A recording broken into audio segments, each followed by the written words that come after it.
Alright, so here we are in my kitchen, and the reason we're in my kitchen is because that's where I have this guy, which is my keyboard, and I use that on every recording. This is a Kawai brand. I don't know if you can see that. It's nothing special really. It's a pretty basic keyboard. It's got weighted keys, which is nice, and it's a full-size keyboard.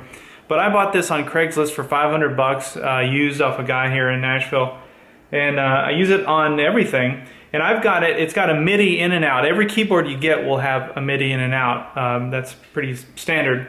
But I use it with this, which is my audio interface. And so this is, I bought this maybe 5 or 6 years ago. It's Complete Audio 6.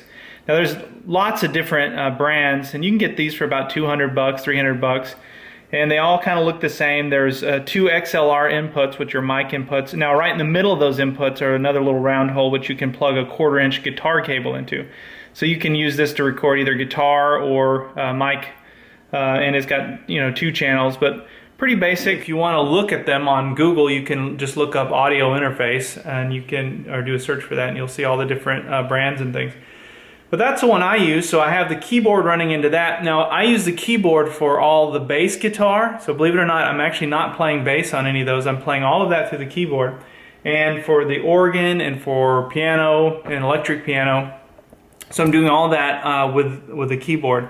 Now, I'm using the software. I'm using Logic X by Apple. I'm using that to decipher what the MIDI is sending. So MIDI is just a digital signal, really. So I'm sending the signal from that keyboard, but then it's going into Logic, and Logic then assigns it a different sound. So that's how I can assign it a bass sound or an organ sound. All of that happens in the software. One other thing to just point out real quick, as we're talking about keyboards, I've got this guy, which is just so if you don't want to spend 500 bucks and get a full-size keyboard, you don't have to. This is what brand is this? Some cheap brand. Can't even read that. Alesis? Anyway, it's upside down. But I think I spent maybe $40 on this. You can pick them up at Guitar Center. They're pretty small, but all it is a USB MIDI trigger. So it doesn't have any built-in effects or anything. It doesn't have a speaker. It's literally just a trigger. But if you want to play keyboard, that's a great option for you, because your software that you use on your computer ends up being what deciphers that MIDI signal and assigns a sound to it. I use that if I'm ever on vacation or away. Obviously I can't bring my full-size piano, so I do bring that with me because it's small and portable, and I can still do recordings on the road. Oh, one other thing to point out, when I'm doing the guitar, I have 2 options. I can either run it through the audio interface that I showed you, the Complete Audio 6, or 99 times out of 100 I use this guy, which is an iRig, and I think I bought this for 100 bucks.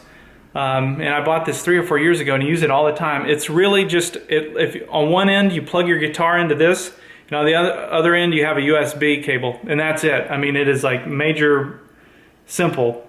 There is a little gain switch on the side. I don't know if that's in focus or not, so you can turn the volume up or down, but that's it. And so what that allows me to do then is I plug my guitar into that, and I plug the USB into the laptop, and then I'm using Apple Logic X, and I do all of my guitar effects. 100% of them are done through that software. So I'm not running through any pedals, I'm not doing any of that. Now when I do the live video, I am playing through pedals because I'm in a different environment, but when I'm doing those little recordings and playing the guitar jam track, that's what I'm using. I get emails from people asking what amps I'm using and stuff on those recordings. I'm not using an amp. I'm literally just using this $90 little application. So hopefully that helps with just some of the external things. And if you've got any questions about any of this, you can always email me or leave a comment on the blog page, and I'll do my best to answer them.